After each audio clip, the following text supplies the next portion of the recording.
All right, check the mic. We're live with the Rams win over the Vikings, an emphatic win, Sam, over the Vikings. It was 27-9. Felt like it was even more than that. Vikings had a couple opportunities maybe to sneak back into it late, but man, the Rams defense, just the story of the game. Once again, this Rams defense has been unbelievable over these last few weeks since when the starters have been playing. Obviously, not that Week 18 game. Yeah, I mean the game was never close. It was over in the second quarter, and it never really threatened to come back. The Vikings had one drive; they didn't get the 2-point conversion, so they netted 3 points back from the deficit. Right, the Rams had scored a field goal. The Vikings got six, and then couldn't get to eight. It was never a contest. And I mean, this is the second time in a row where the Lions just broke the Vikings. Like this team was a game away from the number one seed, from the entire playoffs going through Minnesota, from a bye this week and being able to wait for somebody to emerge from the wild card round and come to your house. The Lions absolutely destroyed them last week, and they were still a broken shell of a team this week. I mean, the game started the way it ended last week, and then eventually the only reason it stayed as close as it did is the Rams basically just let off the gas in the second half. Yeah, the Vikings did not look good either of the last 2 weeks, and now we're looking at their season 14-4, including the playoffs. 2 losses to the Lions and 2 losses to the Rams after playing the Lions. 14-0 against every other team that they played. So obviously a disappointing finish for a team that for the entire season it was like, all right, are they for real? Are they for real? And then eventually I think we all got to a tipping point where we said, hey, they're for real. This defense, Sam Darnold had turned a corner. But his performance in this game. Look, we'll spend time giving the Rams all the credit that they deserve. But Sam Darnold, not saying it was full seeing ghost game, but clearly pocket presence was awful. Sacked 9 times. I don't know if that ended up being the record for most yards lost, 82 yards lost, on sacks in this game. But that was an old Sam Darnold performance. Yeah, I mean, it was abject. Darnold, again, this week was broken the same way he was last week. I started feeling sorry for him in the game because he was full, seeing ghosts. Everything was off. Even his completions were 1.5 yards off target. I mean, TJ Hawkinson's touchdown catch was a mile behind him. Jalen Naylor caught one before that was equally like one-handed behind him on a crossing route. Even the positive plays, Darnold was missing by a mile, and receivers just had enough sort of skill, ability, and time to fix the throw. He missed most of the short, easy screens and stuff that they were setting up. Like the routine swing passes out of the backfield were often missed. It was abysmal. And then every time the Rams run any kind of stunt or blitzed, Darnold just panicked, tried to escape out the back of the pocket and took a sack. Like this was pathetic from Sam Darnold. This is one of the worst quarterback performances of the season. And he followed one of the worst quarterback performances he's had the week before. I mean, Darnold had made himself an absolute fortune by stringing together 15 games of like really high level play to the point where you're like, he's made himself, $100 million. He'll be the starter. You can't walk away from him at this point. He's undone the whole thing in 2 weeks. Last week and this week undid 15, 16 weeks worth of play by Darnold. It's actually an amazing collapse. All right, let's finish up the Vikings discussion because I know there's probably some Rams fans in here saying, "Hey, give us our flowers, give us our props, give us the credit," because look, the Rams deserve the credit. But again, a disappointing finish to the season for Minnesota.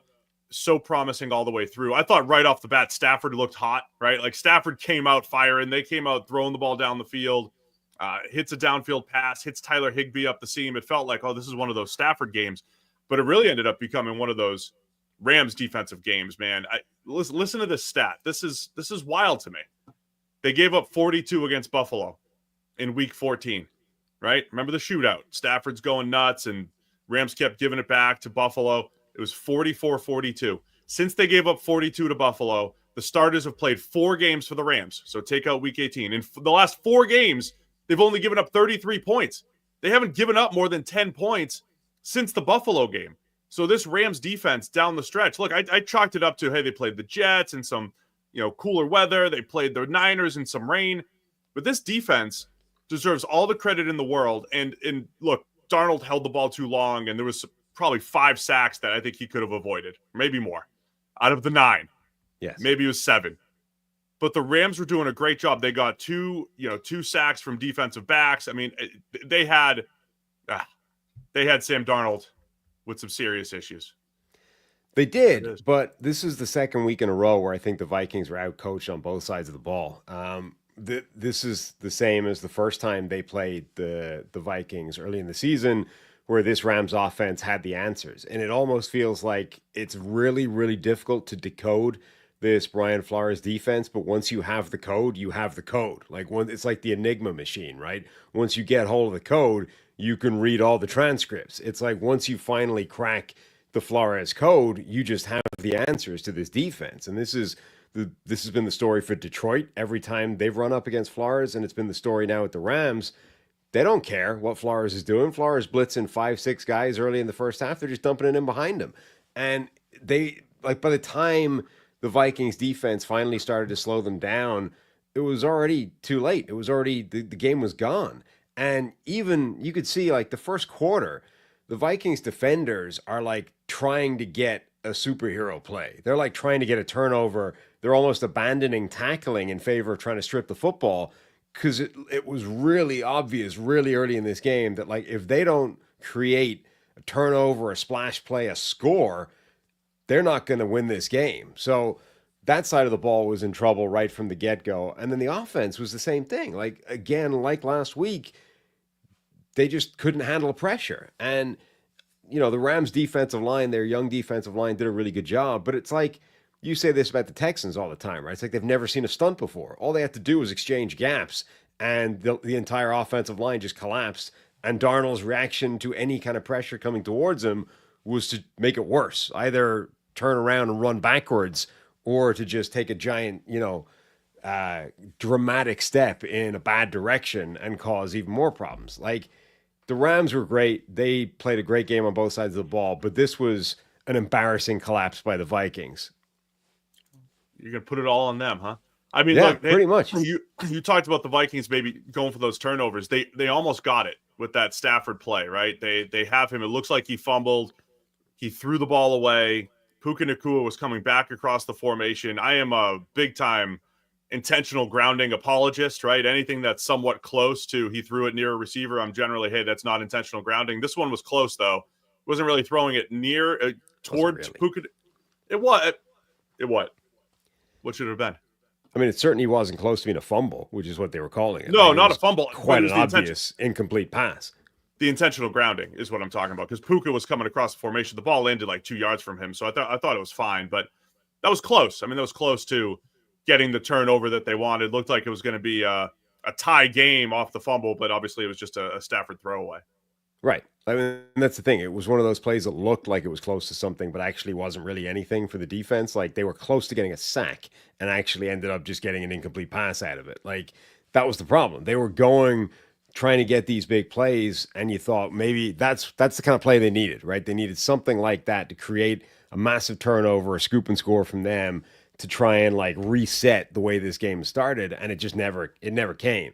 But all the way through the game, I mean, Van Ginkel grabs hold of Nacua on a screen pass, and for 5 yards, the guy's trying to rip the ball. He's not even trying to make a tackle, because I think the Vikings defense knew they needed something like that, whether or not they knew it because the offense was playing as badly as it was, or just they understood the way the defense was going, they were going to need a turnover like that. But either way, when you're trying to get something like that from the first quarter, you're already screwed. It's just not going to happen.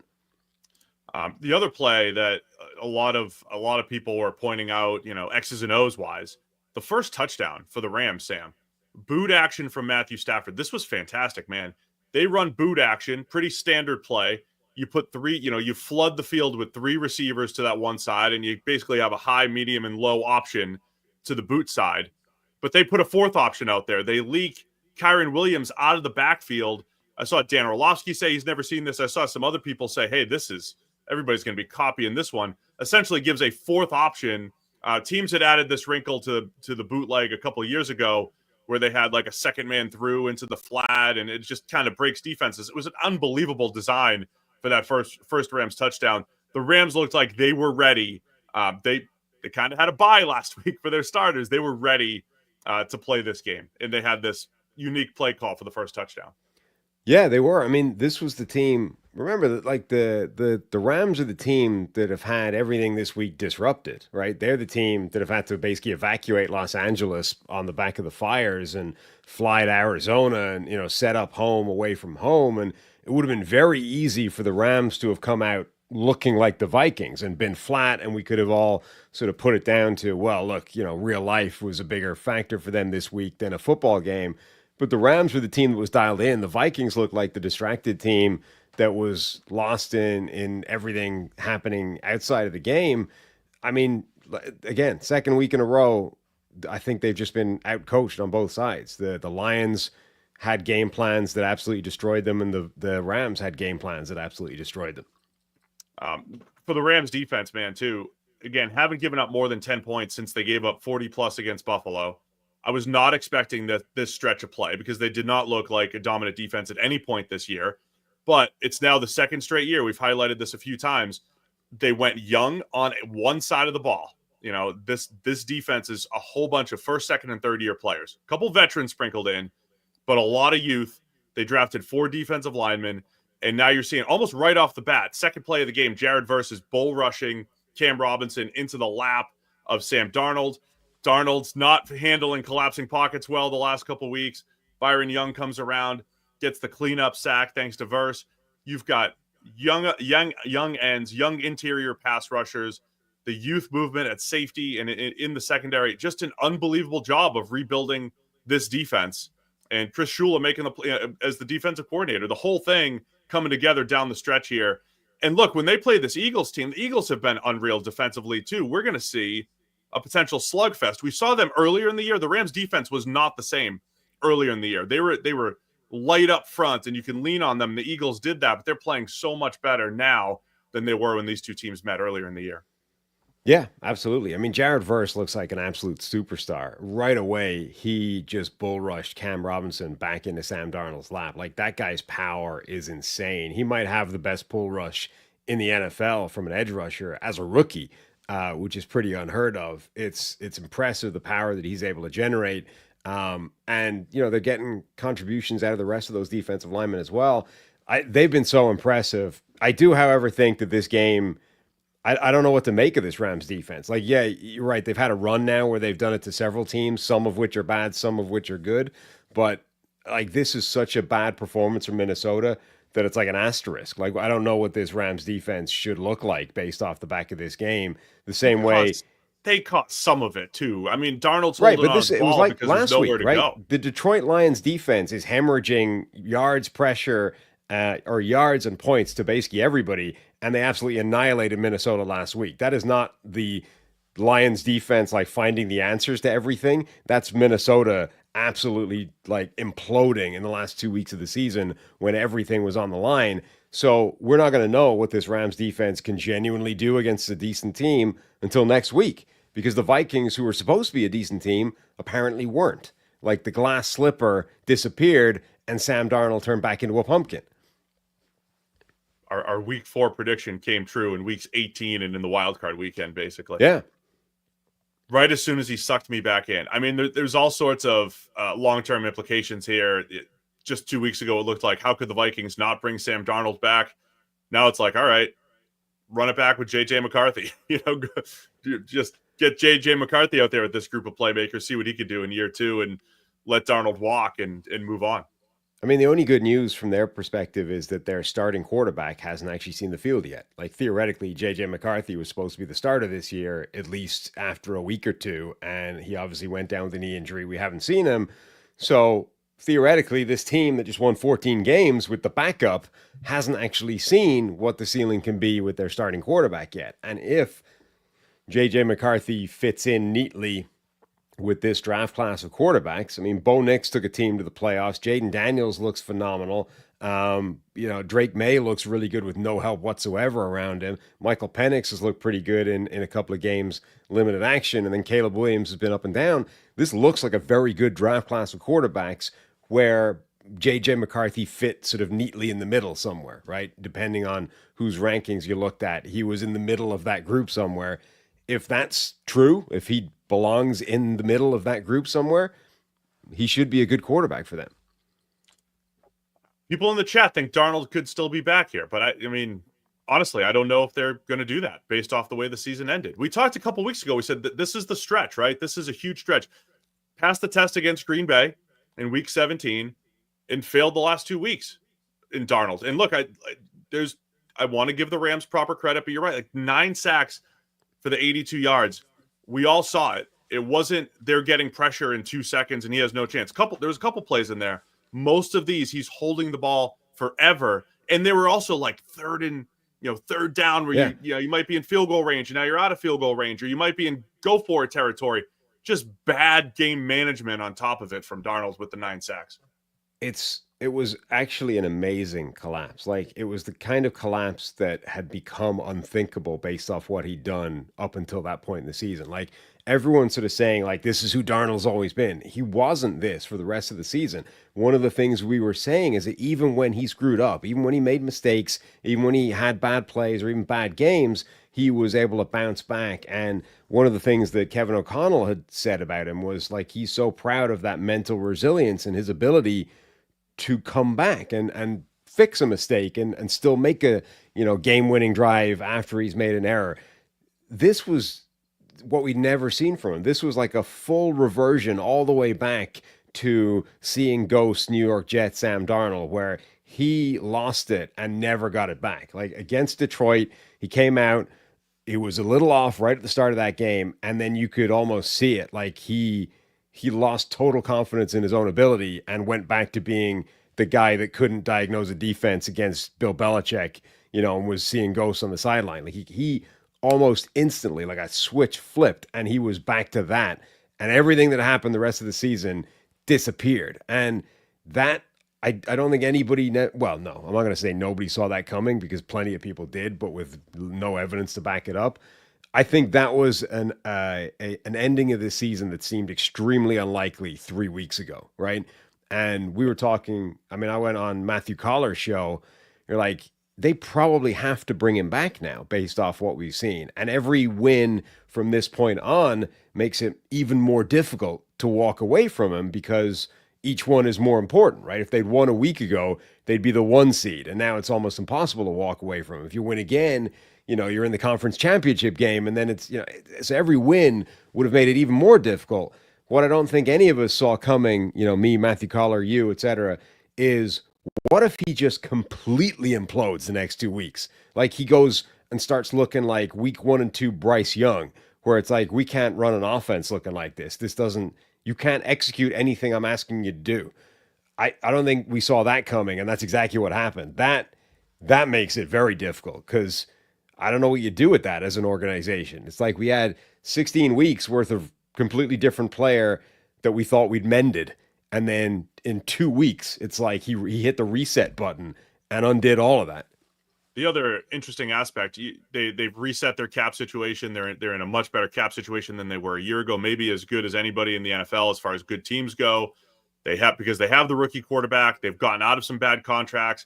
They might need to reshape the defense. If Brian Flores goes and gets another job, he's got a very specific defense and style of player. You might need to bring in a whole different style of players for a new defensive system. Maybe you do want to spend all that money elsewhere, go with the rookie quarterback and move on. Year 2 quarterback, really, with JJ McCarthy. As for the Rams, man, I mean, they started 1-4, and they've been as hot as any team.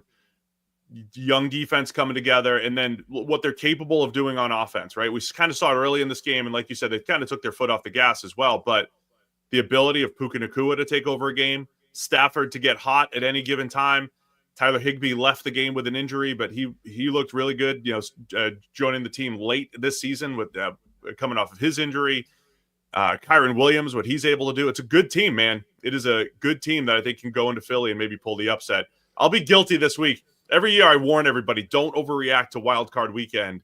And the good teams are still the really good teams. You don't deal with that as much because there's only one team on bye. But they have a chance to get into Philly and maybe get into the NFC Championship.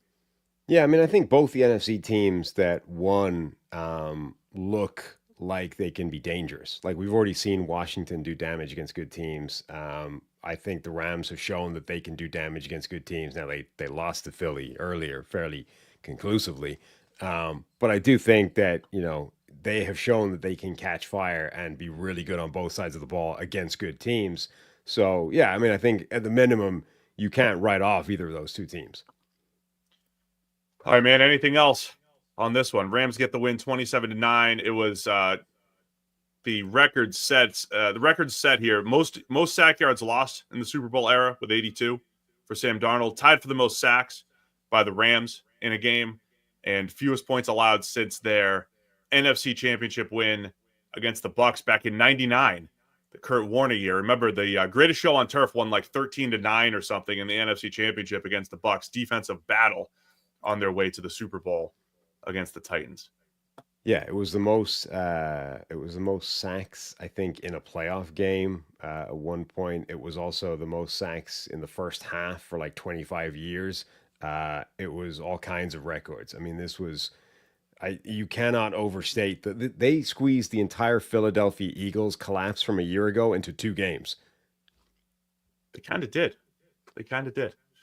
So they only lost to the Lions and Rams this year. So I don't know, man. We don't need to completely overreact here. Do we want to talk about Mike McCarthy and the Cowboys while we're here?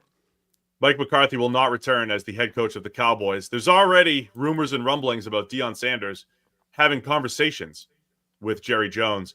I think the biggest takeaway here is Mike McCarthy is going to be coveted by other teams. Rumors already. Bears and Saints are going to be in the mix. Successful NFL head coach. But Dallas waiting a week. Also, they're falling behind in interviewing Ben Johnson if they want to try to go down that route. They're falling behind. Obviously, they don't get Mike Vrabel. All of the timing off for the Cowboys if they're trying to, maximize this decision. It's very hard to construct a process that makes Dallas look good in this situation.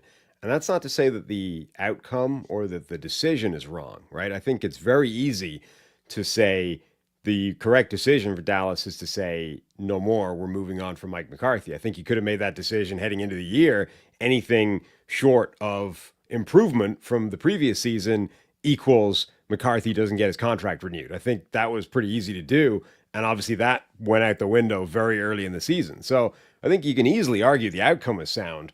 The process to get here, though, seems like an absolute shit show. Number one, as you said, they have waited to the very last moment of his contract, which means they have missed their opportunity to interview people that are going to be in the conference championship games. Teams like Detroit, who have 2 head coaching candidates as their coordinators, can't talk to any of them anymore because you've let it go on so long.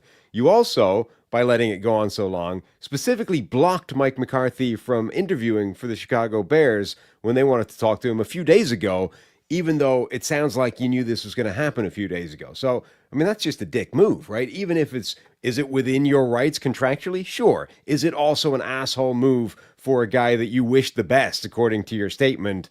Yes. Like, if you knew you weren't going to renew his contract, let the guy talk to the next team. And then, so there were also sort of conflicting reports when this came out, right?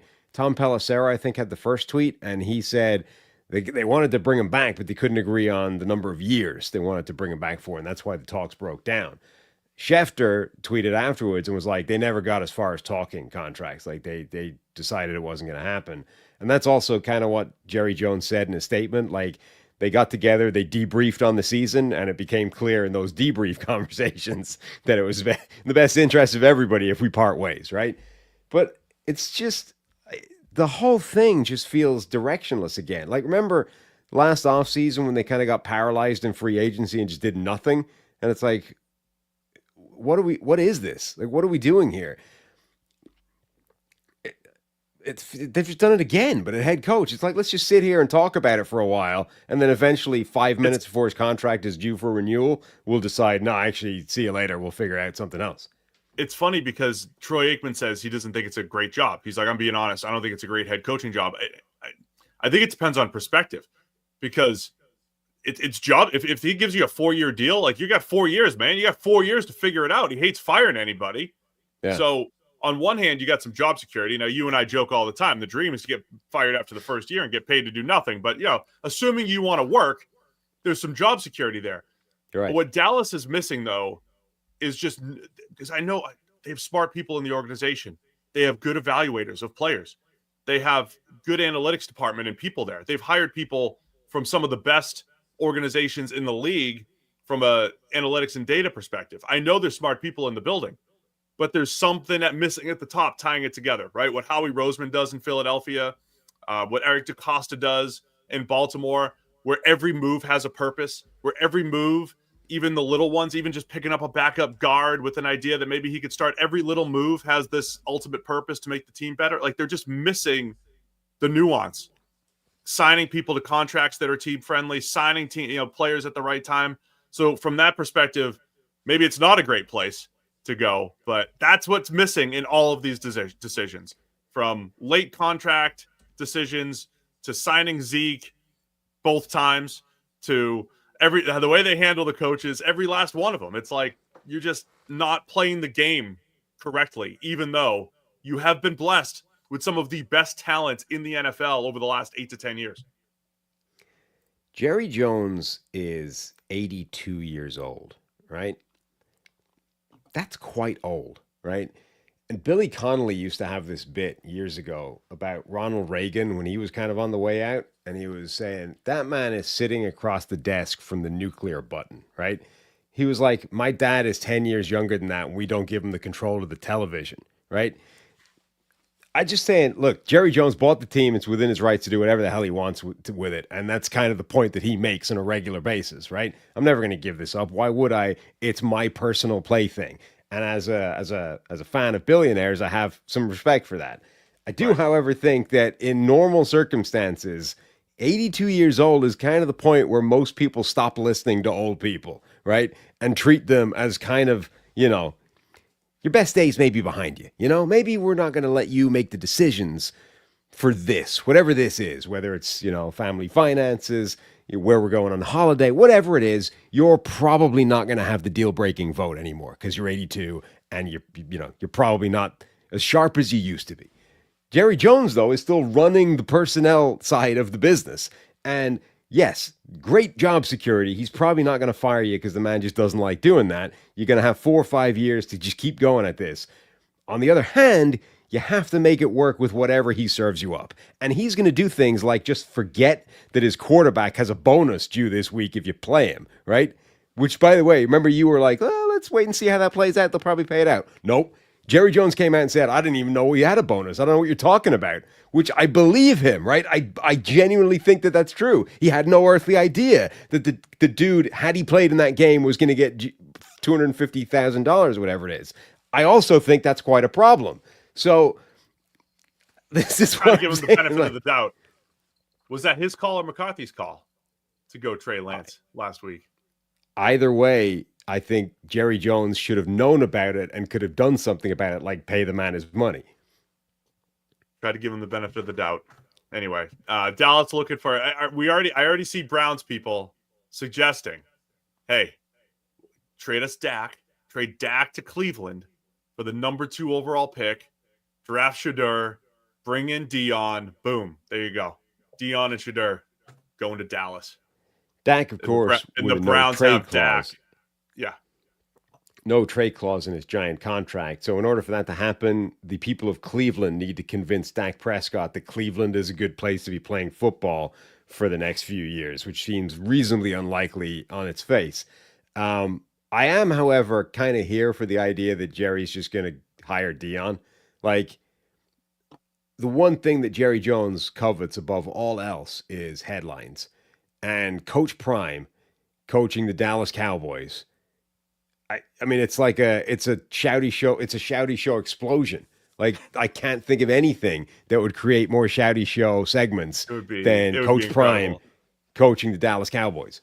It would be incredible. I mean, we already saw Aikman's suggesting Jason Witten in there. It's like, I don't even know.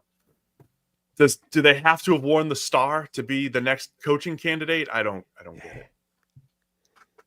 But it's also like Dion has said repeatedly that like he's only interested in the NFL if he's coaching his sons. He's made that declaration fairly like ironclad. Now he might just be lying, and if somebody throws him $20 million a year, he go, okay, well, we all say things we regret in the heat of the moment. Like, it turns out when somebody wants to throw a briefcase of money at you, you'll think twice.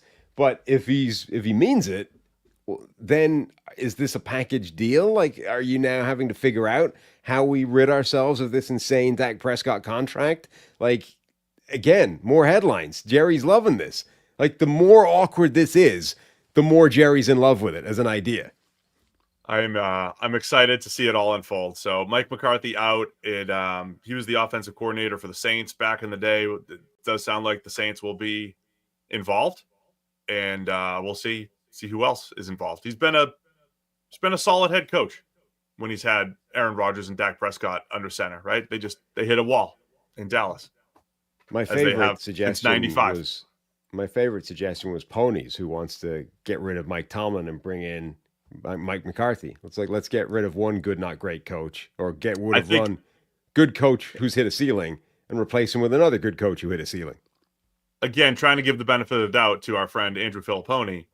I believe he was suggesting as offensive coordinator. I believe that's what he was suggesting. But maybe not. No.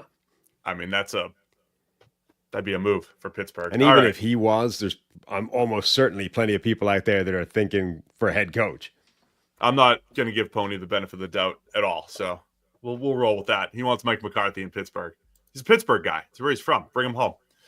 All right, that's it for us. We've got we'll review this game again on Wednesday. We got our friend Matt Harmon talking all about the receivers. And we'll be back. More Check the Mic on Wednesday. Thumbs up, subscribe, do the whole thing. See you Wednesday.